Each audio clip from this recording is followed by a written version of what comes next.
Olá, irmãos, graça e paz do Senhor, tudo bem com vocês? Hoje vamos fazer uma meditação bem rápida em Hebreus capítulo 6. Vamos dar alguns pulos em alguns capítulos dessa carta, mas é algo bem simples e bem resumido. Irmãos, essa é uma das cartas que eu mais gosto, é uma das cartas mais poderosas do Novo Testamento e é uma das cartas mais importantes para a gente entender sobre a transição das alianças. Então, tem pontos difíceis de se entender nessa carta porque é preciso ter um bom conhecimento da lei e dos profetas e do contexto da época que estava acontecendo nesse tempo, o que motivou ao escritor de Hebreus a escrever essa carta com tais instruções para um povo chamado de Hebreus. Essa carta é uma exortação incrível, tanto para os judeus como para a igreja dos gentios. É linda, é reveladora demais. Então é o seguinte, um dos pontos principais dessa carta é o capítulo 6.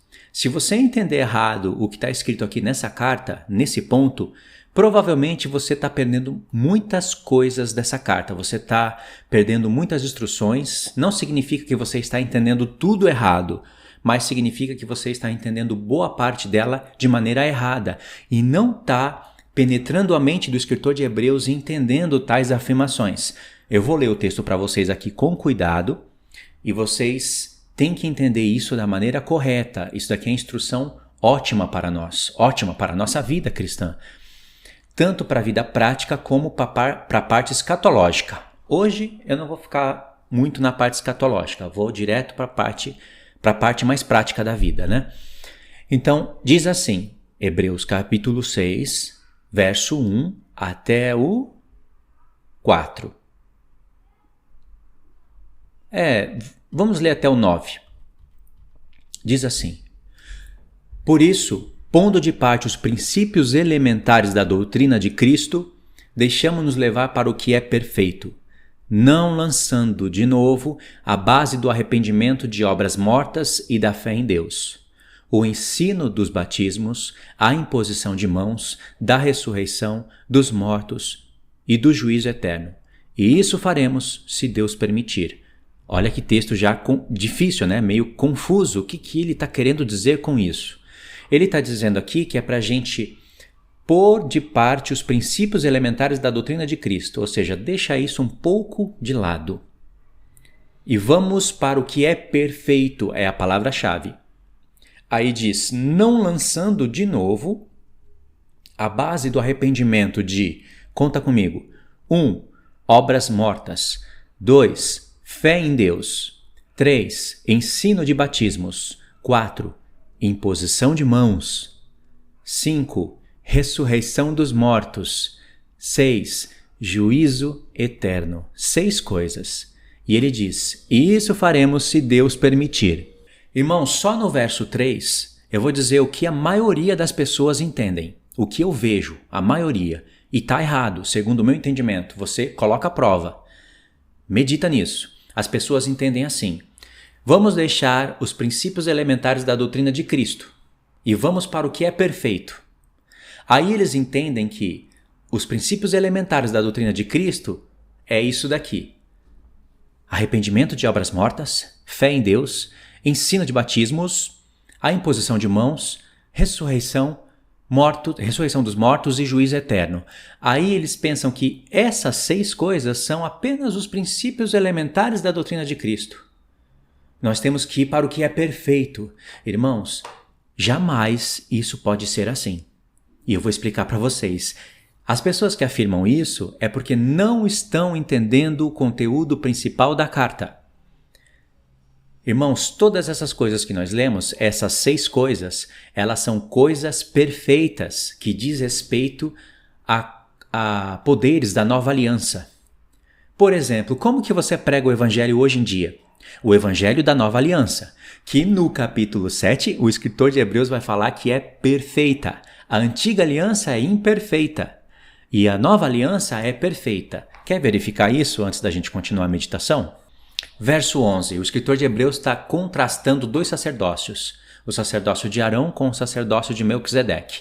E no verso 11 do capítulo 7 diz assim, se portanto a perfeição, houvera sido mediante o sacerdócio levítico, pois nele baseado o povo recebeu a lei, que necessidade haveria ainda que se levantasse outro sacerdote segundo a ordem de Melquisedeque, que não fosse contado segundo a ordem de Arão? Pois quando se muda o sacerdócio, necessariamente também há mudança de lei. Porque aquele de quem são ditas essas coisas pertence a outra tribo, da qual ninguém prestou serviço ao altar. Pois é evidente que nosso Senhor procedeu de Judá, tribo da qual Moisés nunca atribuiu sacerdotes. O verso 18 diz assim: portanto, por um lado, se revoga a anterior ordenança, por causa da sua fraqueza e inutilidade. E ele está falando aqui da antiga aliança. Pois a lei nunca aperfeiçoou coisa alguma. E por outro lado, se introduz esperança superior, pela qual nos achegamos a Deus. Olha como o escritor vai acabar aqui o assunto do capítulo 7. Porque a lei constitui sumos sacerdotes a homens sujeitos à fraqueza, mas a palavra do juramento, que foi posterior à lei, que foi o Salmo 110 que ele citou, né, irmãos? Diz assim: constitui o filho perfeito para sempre. Tá vendo que ele está contrastando a antiga aliança, que é imperfeita, com a nova aliança, que é perfeita? O sacerdote segundo a ordem de Arão, que é imperfeito, e o sacerdócio de Cristo, que é segundo a ordem de Melquisedeque, que é perfeito. E no capítulo 8 nós temos o tema central da carta. Olha só. Ora, o essencial das coisas que temos dito é que possuímos tal sumo sacerdote que se assentou à destra do trono, da majestade nos céus, como ministro do santuário e do verdadeiro tabernáculo que o Senhor erigiu, não o homem. Ou seja, ele está falando, tudo que nós temos falado até aqui, o principal é você entender que nós temos um sumo sacerdote celeste, um sumo sacerdote da nova aliança. Entendeu? Agora vamos voltar no capítulo 6. Deixa eu perguntar para vocês, como que a igreja prega o evangelho hoje? A igreja tem que pregar, presta atenção, a base do arrependimento de obras mortas, que é o que os judeus da antiga aliança faziam. Obras mortas. Tem que pregar isso. Para falar da fé em Deus, tem que pregar o ensino de batismos no plural.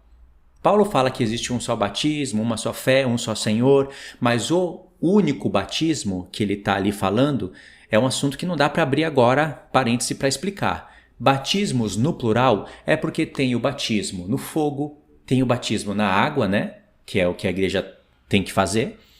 Tem o batismo pelo Espírito Santo. Então, tem a doutrina dos batismos. E como que a igreja trabalha? Com a imposição de mãos. Esse é o terceiro ponto, né?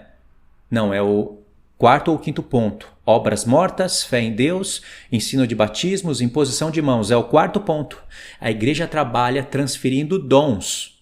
Paulo fala que transferiu dons pela imposição de mãos. Para Timóteo, por exemplo. E a igreja prega a ressurreição dos mortos. E o que a igreja prega? Juízo eterno. Irmãos, para você ter condições para pregar o juízo eterno, você tem que dominar o livro do profeta Daniel, tem que dominar os profetas, tem que dominar o livro do Apocalipse, para você pregar o juízo eterno. Você tem que pregar salvação, arrependimento, festas, tempos determinados. Isso são coisas perfeitas. São coisas que conferem com a nova aliança. Então jamais isso pode ser apenas os princípios elementares da doutrina de Cristo. O que então seriam os princípios elementares da doutrina de Cristo? Irmãos, jamais você pode ler uma carta pensando somente num capítulo. Olha como começa o capítulo 6. Por isso, contudo, portanto, está fazendo ligação de contextos. Agora vamos voltar só um pouquinho o capítulo 5 para vocês verem. No capítulo 5, o escritor de Hebreus já começa falando de um sumo sacerdote. E ele está falando ali coisas do sumo sacerdote, coisas que o sumo sacerdote fazia na antiga aliança. Isso era os primeiros passos da palavra de Deus. Você só entende Cristo como um sumo sacerdote e os ofícios dele se você entende a antiga aliança. Quando Jesus ascendeu aos céus e futuramente ele se apresentou pelo livro do Apocalipse, como ele se apresentou? Com um homem vestido de linho fino, com cinturão de ouro, e ele estava na frente da menorá. No capítulo 8 de Apocalipse tem o altar de ouro, e é lá que ele está também, aquele anjo que vai oferecer incenso na presença de Deus e passa pelo incensário, pelo véu e vai até a presença de Deus, é o dia da expiação. No capítulo 11 tem a Arca da Aliança. Esse é o ministério sacerdotal do Senhor Jesus, é o ministério sacerdotal, o ministério celeste, é a respeito da igreja que ele está fazendo isso. Ou seja, tudo aquilo que se fazia na antiga aliança, em formas de sombras, num tabernáculo terrestre, o Senhor está fazendo em um tabernáculo celeste, à destra de Deus intercedendo por nós. Você entendeu a transição dos assuntos? Então isso são coisas excelentes. Ou vai me dizer que o que Cristo está fazendo agora não é excelente? Todas essas coisas que nós fazemos, como pregar a ressurreição dos mortos, a imposição de mãos, os batismos, pregar o juízo eterno, são coisas de Cristo. Como que nós vamos falar que essas coisas de Cristo são coisas imperfeitas ou apenas os princípios elementares? Como se dizer, vamos prosseguir para o que é perfeito. O que é perfeito, então? O escritor de Hebreus não fala o que é perfeito. Ele estaria falando somente o que era imperfeito, o que era princípios elementares. Ou seja, vamos deixar essas coisas de lado, essas primeiras coisas, pregar juízo eterno, batismo, pregar a ressurreição dos mortos. Isso daí é o início, isso é para um novato na fé. Vamos ir para o que é perfeito. Tá bom, o que é perfeito? Eu não estou vendo mais nada no texto. Aí no verso 11 do capítulo 5 diz assim: a esse respeito temos muitas coisas que dizer e difíceis de se explicar, porquanto vos tendes tornados tardios em ouvir. É difícil de explicar porque eles são tardios de ouvir. Verso 12. Pois com efeito, quando devíeis ser mestres, atendendo ao tempo decorrido, presta atenção agora, tendes novamente necessidade de alguém que vos ensine de novo quais são os princípios elementares da doutrina de Deus. Tá vendo essa frase? Eu estou até frisando ela aqui para mim na hora. Princípios elementares da doutrina de Deus. Em algumas traduções você vai ler princípios elementares do oráculo de Deus. Irmãos, é a mesma coisa de Cristo. Essa é a frase que vai repetir em Hebreus capítulo 6, alguns versos depois. Ou seja, não está muito longe. 2 versos depois, essa frase vai ser repetida. Só que ao invés de falar Deus, vai falar Cristo. Ou será que Cristo não é mais Deus agora? Nesse contexto. Vocês entenderam? Então, o que aconteceu? Verso 12. Pois com efeito, quando devis ser mestres atendendo ao tempo decorrido, tendes novamente necessidade de que alguém de novo vos ensine quais são os princípios elementares da doutrina de Deus. O escritor de Hebreus está falando assim: vocês já receberam todos esses ensinos. Alguém já ensinou para vocês todas essas coisas. Aí o que aconteceu, irmãos? Aqui que está a meditação e a revelação. Porque eles não estavam estudando a palavra de Deus e eram tardios no entender, isso que é tardios em ouvir, tardios em entender, por motivo de consciência, eles estavam retrocedendo para a antiga aliança. Sabendo que não tinha Novo Testamento escrito, essa carta faria parte de um projeto, de um testamento, do Novo Testamento, mas não estava formado ainda. Imagine você naquele tempo, tardio para ouvir, tardio para entender. Alguém vem e explica tudo para você, aí tudo bem, você não começa a entender. O que acontece? Satanás vem e arrebata do coração. É aquela parábola de Jesus, a semente lançada ao caminho. Se o povo não entende, os passarinhos vêm e comem. Satanás estava quase arrebatando isso do coração deles. Aí o escritor de Hebreus veio com essa carta poderosa, dizendo: já explicaram isso para vocês e vocês não estão entendendo. E por motivo de consciência, eles estavam indo para o templo, porque aqueles que não participassem das festas de Deus seriam excluídos.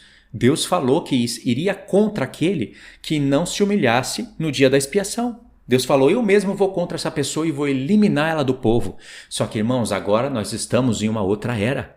É a era do Novo Testamento. Porém, aqui é o tempo da transição. Transição. 40 anos para a transição. Deus deu 40 anos para o povo entender, com grandes apóstolos cheios de sinais e prodígios. Então diz assim: Alguém tem que explicar para vocês de novo quais são os princípios elementares dos oráculos de Deus, que seriam os princípios elementares da doutrina de Cristo. Quer entender Cristo, o sumo sacerdócio? O que é menorá? O porquê que no Apocalipse tem tudo aquilo? Tem que olhar para o passado, irmãos, para os princípios elementares da palavra de Deus. Como Deus instituiu um sacerdote, como Deus instituiu a lei para o povo. É dali. Esses são os princípios. Verso 13. Ora, todo aquele que se alimenta de leite é inexperiente na palavra da justiça. O que é leite aqui? As coisas da antiga aliança. Porque é criança, mas o alimento sólido é para os adultos, para aqueles que pela prática têm as suas faculdades exercitadas para discernir não somente o bem, mas também o mal. Agora vem o capítulo 6. Portanto, irmãos, já que eu falei para vocês que vocês têm que deixar os princípios elementares dos oráculos de Deus, ou seja, festas num tabernáculo, dia da expiação com sangue de animais, esses ofícios, vamos deixar isso de lado. É isso que ele está falando.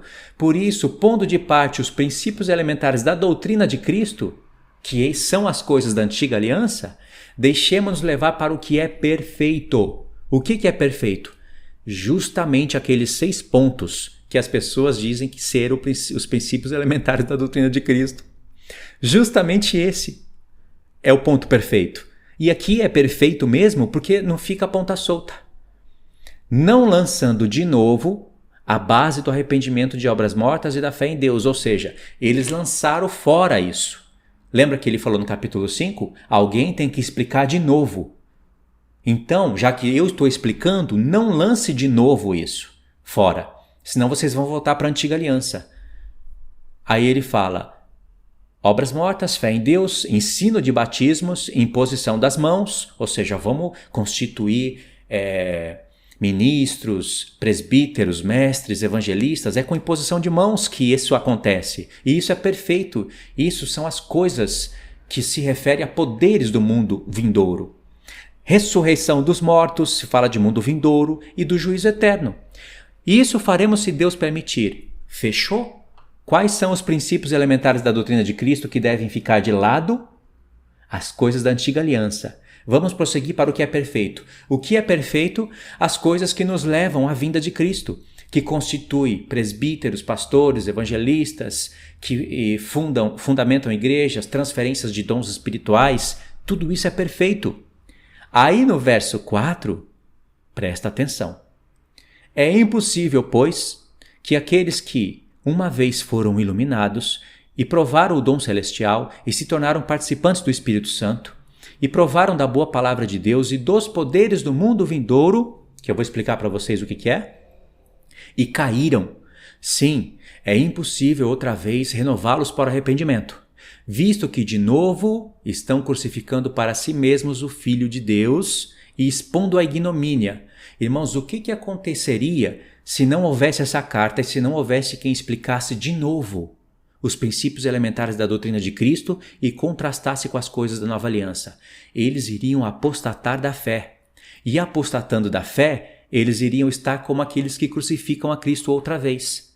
Cristo não pode ser crucificado outra vez, mas no entendimento dessas pessoas, eles iriam ver que Cristo morreu porque é um pecador, não é o Messias do povo, é um caminho mais fácil para o diabo trabalhar. Entendeu?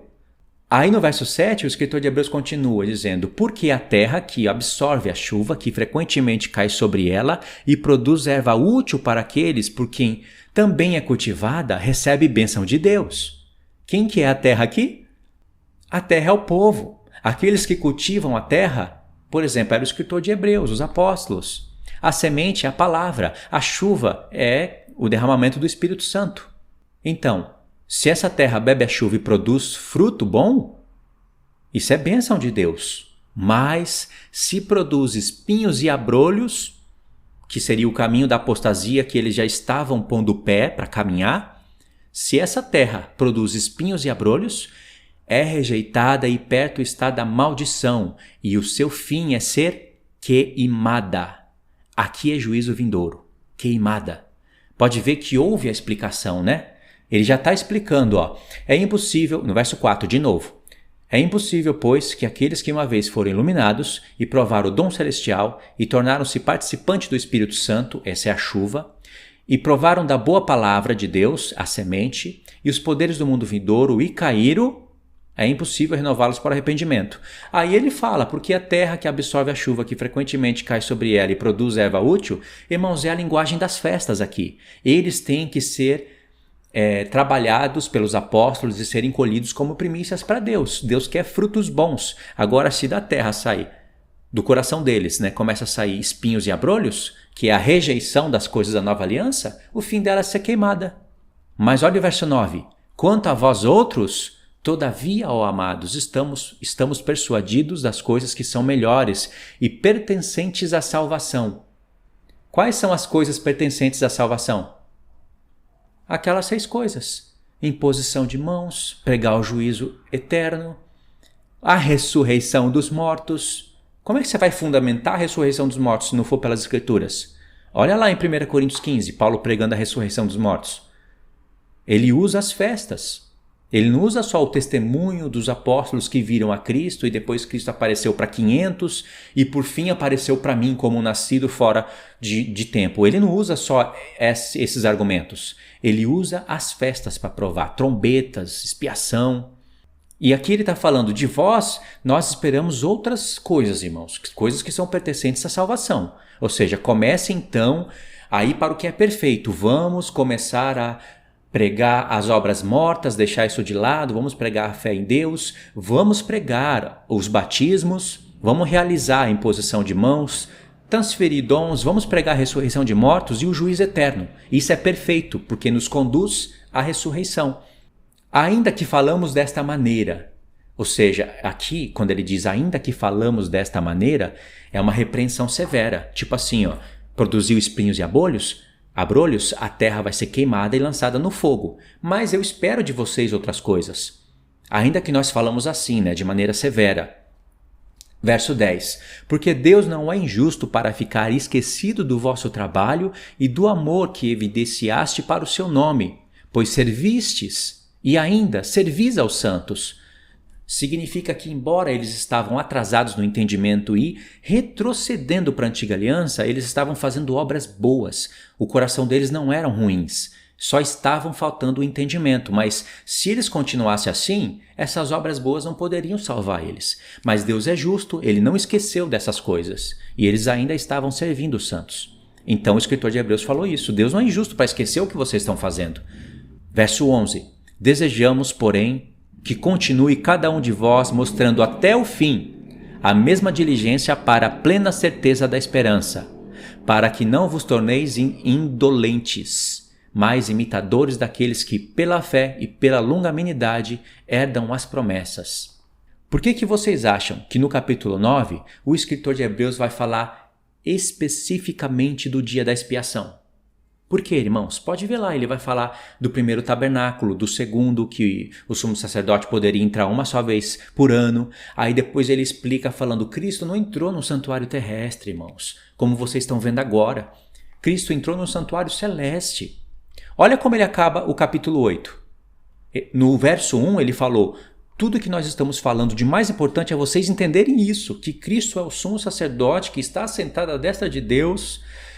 Ele é ministro de um santuário do verdadeiro tabernáculo que Deus erigiu, não o homem. Esse é o primeiro verso. Olha o último. Pois, para com as suas iniquidades usarei de misericórdia e dos seus pecados jamais me lembrarei. Quando ele diz nova, torna antiquada a primeira, que é a primeira aliança no caso. Ele continua dizendo, ora, aquilo que se torna antiquado, envelhecido, está prestes a desaparecer. O que significa essas palavras? Ora, aquilo que se torna antiquado, envelhecido, está prestes a desaparecer. Antiquado é a antiga aliança. O que está prestes a desaparecer? Antiga aliança, tabernáculo terrestre. O escritor sabia que não ficaria ali pedra sobre pedra que não fosse derribada. No ano 70, o Senhor estaria dando uma mensagem para o mundo dizendo, acabou. Eu já dei para vocês 40 anos de sinais, prodígios miraculosos. que estão lá em Atos dos Apóstolos, né? Vamos colocar com as nossas palavras para facilitar a explicação. Vocês tinham tempo agora, tiveram tempo suficiente para entender. Agora chega de templo, chega de transição de aliança. Agora é a era, start para a nova aliança. Não tem mais transição. Porque o apóstolo Paulo, ainda que sabendo de todas essas coisas da nova aliança, ele praticava a antiga. Ele raspava a cabeça, ele se colocava debaixo de sacrifício pelos pecados. E muitos judeus usam isso para misturar as coisas. São aqueles filhos de Ismael que misturam as coisas para deixar as pessoas confusas. Mas o apóstolo Paulo fazia essas coisas para dar testemunho, para não escandalizar o povo. Entendeu? Mas o apóstolo Paulo não poderia retroceder para isso como se isso fosse a lei válida, que na verdade não é uma nova aliança, é a antiga aliança renovada. Entendeu o perigo dessas coisas? Então aqui o escritor de Hebreus está falando assim, esse templo, esses sacrifícios que agora estão sendo oferecidos, está prestes a acabar. Quer a prova disso? Eu li o verso 1 e pulei para o último verso do capítulo 8, que é o verso 13, né? Mas olha se nós continuássemos lendo. Verso 3. Pois todo sumo sacerdote é constituído para oferecer tanto dons como sacrifícios. Por isso, era necessário que também esse sumo sacerdote tivesse o que oferecer. Ora, se ele estivesse na terra, se o Senhor Jesus estivesse na terra, nem mesmo sacerdote seria, visto existirem aqueles que oferecem os dons segundo a lei, os quais ministram em figura e sombra das coisas celestes. Assim como Moisés, divinamente foi instruído quando estava para constituir o tabernáculo, pois disse a ele, Deus disse a Moisés, vê que faças todas essas coisas de acordo com o modelo que foi mostrado no monte. E Deus fala isso várias vezes para Moisés. O que o escritor de Hebreus está falando?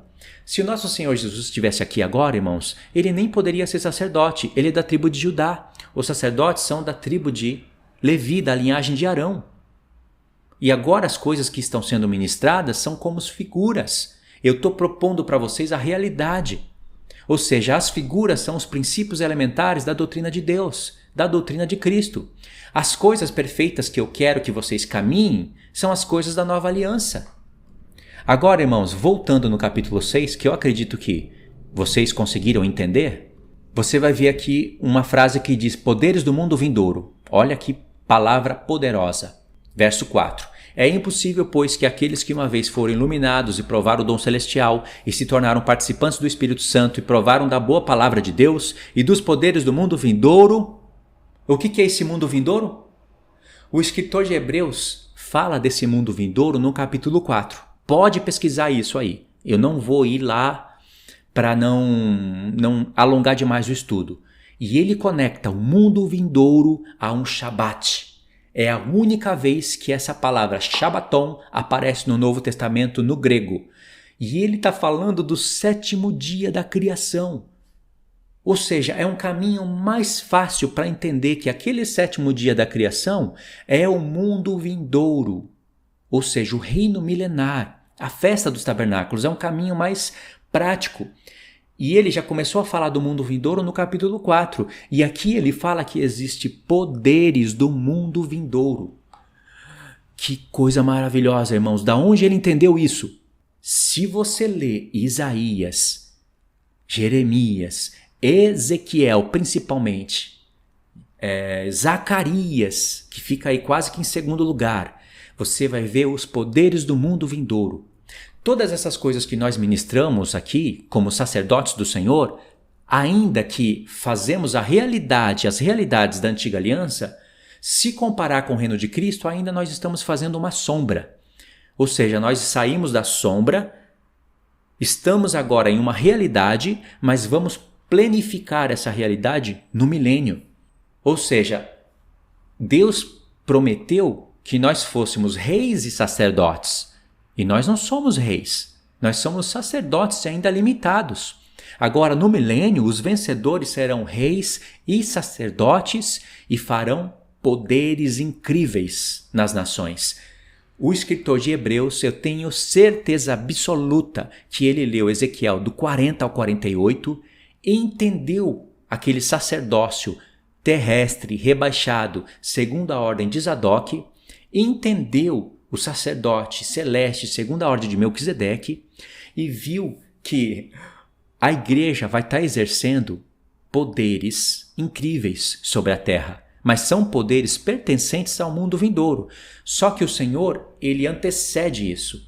Por exemplo, Deus não quer que a gente espere a ressurreição do nosso corpo para que a gente viva a ressurreição. Paulo já disse em Colossenses 3, se já ressuscitaste com Cristo, buscai as coisas que são do alto, aonde Cristo está assentado, ou seja, buscar entender as coisas das festas, porque Cristo no alto, assentado detrás de Deus, é um sumo sacerdote.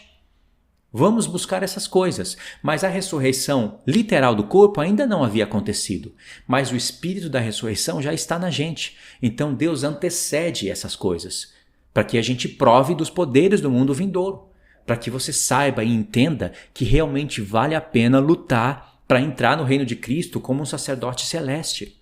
Entenderam as maravilhas dessas coisas? Então, para você que segue já o canal e já está entendendo essa parte de sacerdócio, segundo a ordem de Arão, sacerdócio segundo a ordem de Zadok, sacerdócio segundo a ordem de Melquisedeque, você já conectou tudo e fez muito bem.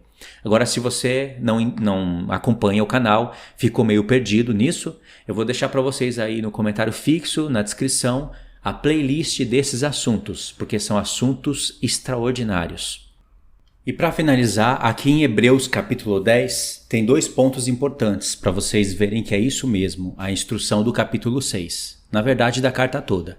É que o capítulo 6 é o miolo da carta, né? Entendendo aquele miolo, você entende praticamente toda a carta. Hebreus 10, verso 1. Ora, visto que a lei tem a sombra dos bens vindouros, não a imagem real das coisas, nunca jamais pode tornar perfeitos os ofertantes, com os mesmos sacrifícios que ano após ano, perpetuamente eles oferecem. De outra sorte, não teriam cessado de serem oferecidos, porquanto os que prestam culto, tendo sido purificados uma vez por todas, não mais teriam consciências de pecados. Entretanto, nesse sacrifício faz-se recordação de pecados todos os anos. Entendeu? Enquanto o povo está indo lá na festa da expiação, lá no tempo de Hebreus mesmo, no tempo da Antiga Aliança, ali está tendo recordações de pecados, Deus está se lembrando. Mas no texto de Jeremias 31, Deus fala que não se lembraria mais dos nossos pecados. Então, o escritor de Hebreus entendeu que isso era referente à vinda de Cristo e se completaria de uma vez por todas na sua volta. Por isso que em Hebreus, acho que é capítulo 8 ou no 9, ele fala que Cristo aparecerá a segunda vez sem pecados para aqueles que o esperam para a salvação. Aí, de fato, Deus jamais se lembrará dos nossos pecados. Porque olha só para as etapas. Na Antiga Aliança, havia recordações de pecados. Deus sempre estava se lembrando dos pecados do povo. E para serem expiados, eles precisavam participar ali e fazer todas as coisas referentes à festa da expiação, para depois eles participarem com alegria na festa dos tabernáculos, com todos os pecados expiados, todos os pecados do ano. Por isso que havia muita alegria nessa festa. Isso era uma parábola. No nosso tempo, Cristo removeu os nossos pecados, mas ele ainda se lembra. Só que não é como no caso da Antiga Aliança. Ele se lembra, aliás, o próprio Espírito Santo nos faz lembrar dos nossos pecados, para que a gente confesse e se arrependa. Só que agora a gente não precisa esperar um dia específico, um dia determinado, para pegar um cordeiro, uma ovelha, sei lá, qualquer coisa que for determinado com o tipo do pecado que a pessoa praticou, e ir num templo para o sacerdote lá fazer todas aquelas leis, né? Para que os meus pecados sejam absolvidos. Ou eu ir especificamente no dia da expiação. Não é mais isso. Agora nós estamos em uma era diferente. Deus se lembra dos nossos pecados, mas ele perdoa na mesma hora e não precisa de nenhum intercessor para isso, a não ser o próprio Cristo, que é o intercessor direto. Ok, agora, quando Cristo voltar, vai se completar Jeremias 31. Deus não se lembrará mais dos nossos pecados, porque uma vez que o nosso corpo mortal for imortalizado e alcançarmos a glorificação do corpo de Cristo, aí sim, nós não vamos mais pecar. Então, de fato, Deus não se lembrará mais. Essas são as etapas que devem ser olhadas com muita atenção. Aí pronto, no verso 19 ele diz: tendo, pois, irmãos, intrepidez para entrar no santo dos santos. É o céu aqui. pelo sangue de Jesus, pelo novo e vivo caminho que ele nos consagrou pelo véu, isto é, pela sua carne, e tendo grande sacerdote sobre a casa de Deus, aproximemo-nos com sincero coração e plena certeza de fé, tendo o coração purificado de má consciência e lavado o corpo com água pura. Tá vendo essa questão de lavar o corpo com água pura? É o que os sacerdotes faziam para entrar no santuário. Tinha que lavar o corpo, banhar ali o corpo naquela bacia de bronze, certo? Ok. Guardemo-nos firme a confissão da esperança sem vacilar, pois quem fez a promessa é fiel. E aí no verso 35, para finalizar o capítulo 10, diz assim: não abandoneis, portanto, a vossa confiança. Ela tem grande galardão. Com efeito, tendes necessidade de perseverança, para que, havendo feito a vontade de Deus, alcanceis a promessa. Porque ainda dentro de pouco tempo, aquele que vem virá e não tardará. Todavia, o meu justo viverá pela fé, e se retroceder, nele a minha alma não se compraz. Irmãos, a partir do verso 37, o escritor de Hebreus está citando um texto que se encontra em Abacuque. Porque ainda dentre um pouco de tempo, aquele que vem virá e não tardará. Está falando de Cristo. Todavia, o meu justo viverá pela fé, o tempo da nova aliança. E se retroceder, nele não se compraz a minha alma. Aqui está falando, na verdade, lá no profeta, do anticristo, da apostasia do povo, que vai retroceder. É incrível esse profeta Abacuque, ok? Mas ele está citando aqui e diz assim, verso 39, nós, porém, não somos dos que retrocedem para a perdição. Somos, entretanto, da fé para a conservação da alma.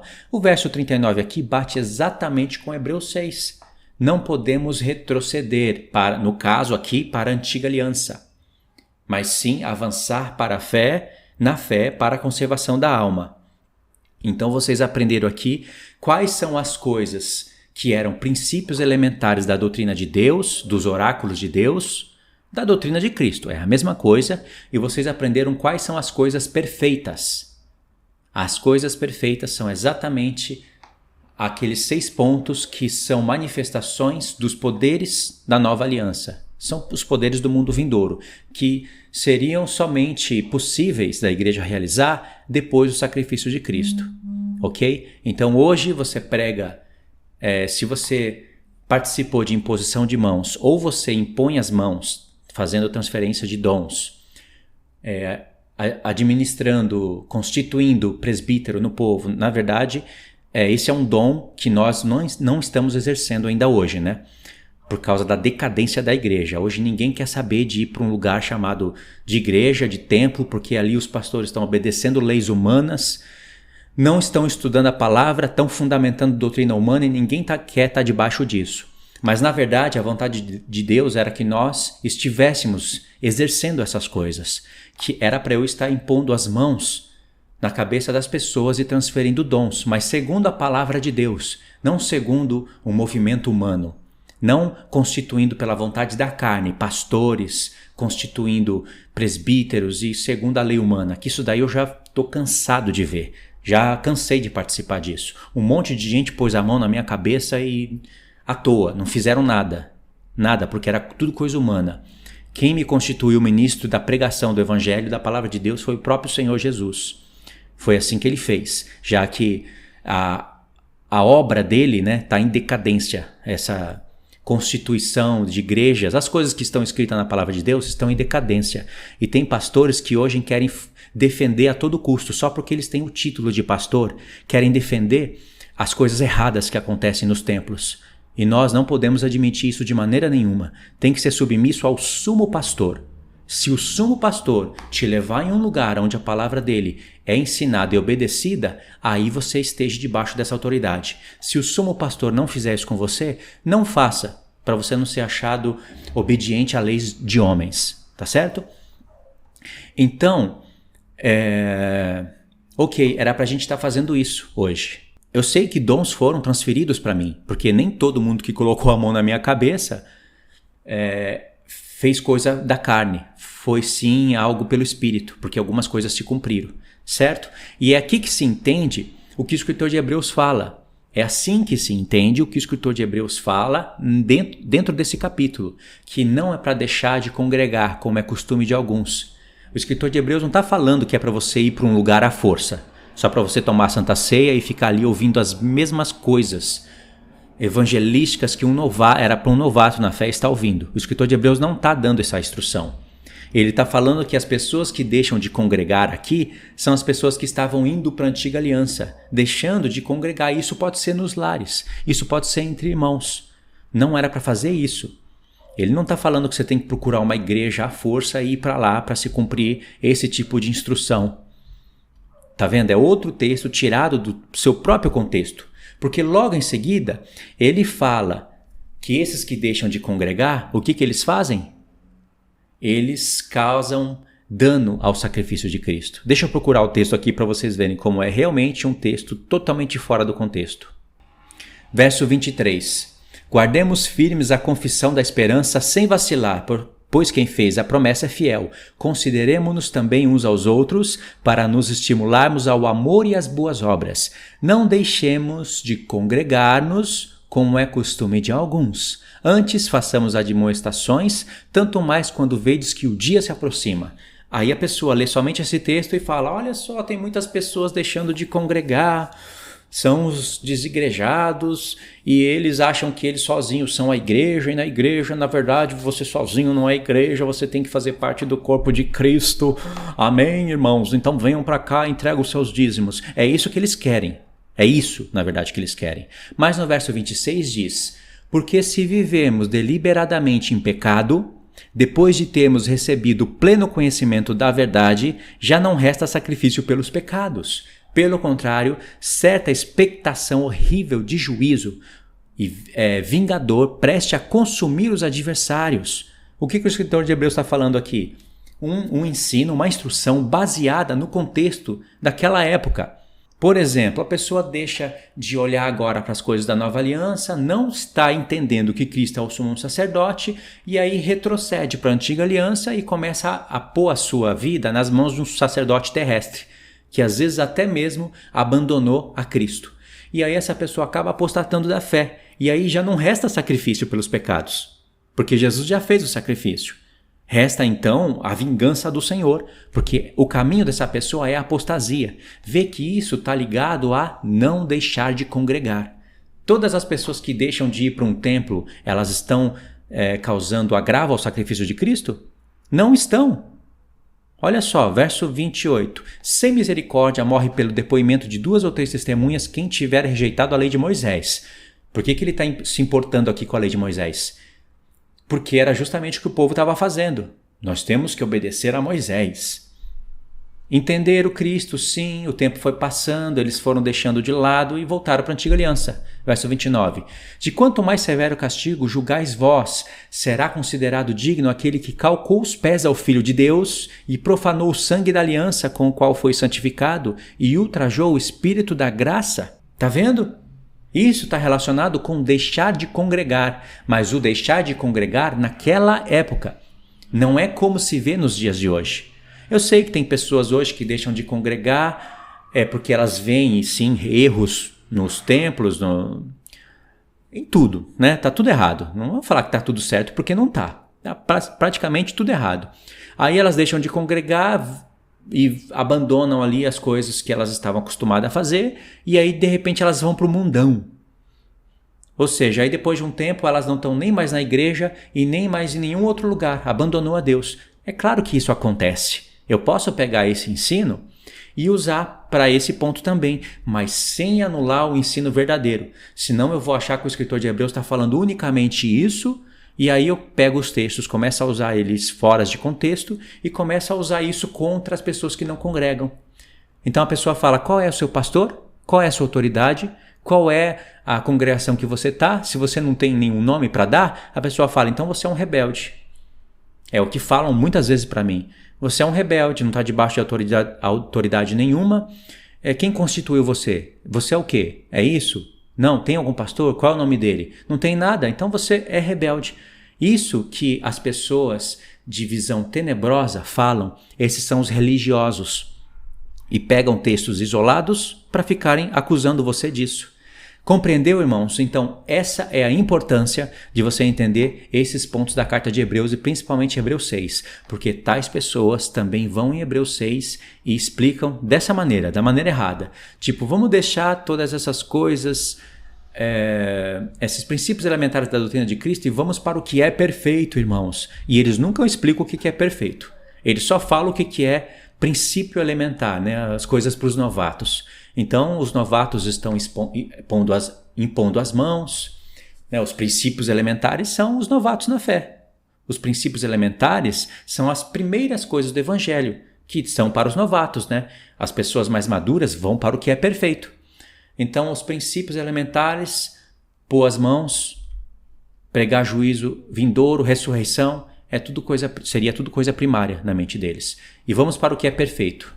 Ok, o que é perfeito? Não tem nada aqui no texto falando o que é perfeito. Não tem nada mais perfeito do que pregar as coisas da nova aliança. Compreendeu? É isso que você aprendeu no vídeo de hoje. Tá bom? Deixa aí os seus comentários, quero ler, quero entender o que vocês pensam sobre isso. Mais uma vez eu agradeço os irmãos por terem ficado até aqui, ouvindo o vídeo até aqui. Queria pedir para você se inscrever no canal, ativa o sininho, compartilhe o vídeo e continua seguindo a playlist do canal, ok? Deus abençoe, fiquem todos na paz do nosso Senhor.